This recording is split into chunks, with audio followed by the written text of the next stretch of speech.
គ្មានអ្នកណាខ្វល់ពីបងទេបងពិតជាខ្លាចភាពឯកាខ្លាំងណាស់បងជឿថាអូនពិតជាយល់ពីបងច្បាស់ហើយចាប់ពីថ្ងៃនោះថ្ងៃយើងស្គាល់គ្នាបងដូចបានស្គាល់ជីវិតថ្មីមួយទៀតហេតុអ្វីទៅព្រោះអូនជាមនុស្សតែម្នាក់សម្រាប់ពេលវេលារាល់ថ្ងៃរបស់បងធ្វើឲ្យបងចេះនិយាយប្រែពីដុំថ្មទៅជាមនុស្សមានវិញ្ញាណអូនសួរបងថាបងស្រឡាញ់អ្នកណាចង់ដឹងមែនទេលប់តែជាបរងមិនខ្វល់អ្នកណាអូមិនពាក់គឺដបស្រានឹងភាពឯកាអូតែក៏អាចកែចិនដាពេលស្គាល់ពុំងាអូបាយពីលាសូរ៉ាក៏លែងសំខាន់អូនឹកបាយគ្នារាល់ថ្ងៃហេតុអ្វីស្រីសួរអូការសស្នាកាយវិការឬមិនបញ្ជាក់អូអ្នកដែលបងស្រឡាញ់បងគិតគ្រប់ពេលអូ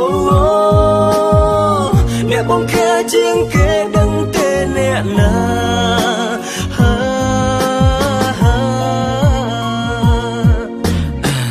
នេះទេសួរបងថាអ្នកណាបងប្រាប់ថាម្នាក់នោះក៏អូនស្គាល់ដែរជួយបងផងបានដែរទេមីបើបងប្រាប់ការពិតពីក្នុងចិត្តដល់រូបអូនរាល់ថ្ងៃបងនៅក្បែរអ្នកណាគឺអ្នកនោះហើយត្រាំថ្ងៃអ្នកបងឲ្យពេលវេលាប្រច័នគេក៏ខឹងគេតែបើគ្មានគេបងក្រំគ្រាស្ទើរឈួតលេលីបើសិនមិនបានជួបមុខអ្នកណាលេង SMS ជាមួយបងរយប់ដឹងទេថាពេលជប់ពេលគេធុញគេចង់គេងបងសឹងចំបែងខ្លាចចិត្តបងអ្នកឯងខំនឹកគេទូពាក្យនឹងមិនទាន់ប្រាប់តែចាំបាច់ត្រូវប្រាប់ដែរឬទេតើស្នេហាត្រូវការភាសាឬក៏ដួងចិត្តចុះបើនៅនិតប៉ុណ្ណឹងឬក៏មិនដឹងទៀតបងចង់ឲ្យដឹងថាមនុស្សសេចចេតនាកប់ស្រួយក្នុងបេះដូងពិសេសជាងការប្រាប់ពាក្យថា I love you ទេទៀតលប់តែជាបរងមិនខ្វល់អ្នកណាអូមិនពាក់គឺដបស្រានឹងភាពឯកាអូតែក៏អាចកែចិនដាពេលស្គាល់ពុំងាអូបាយពីលាសូរ៉ាក៏លែងសំខាន់អូនឹកបាយគ្នារាល់ថ្ងៃហេតុអ្វីស្រីសួរអូ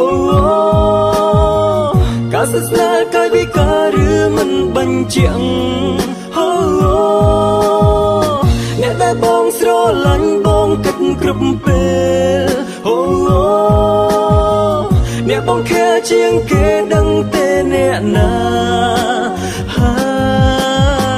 លប់តែជាបរងមិនខ្វល់អ្នកណាអូ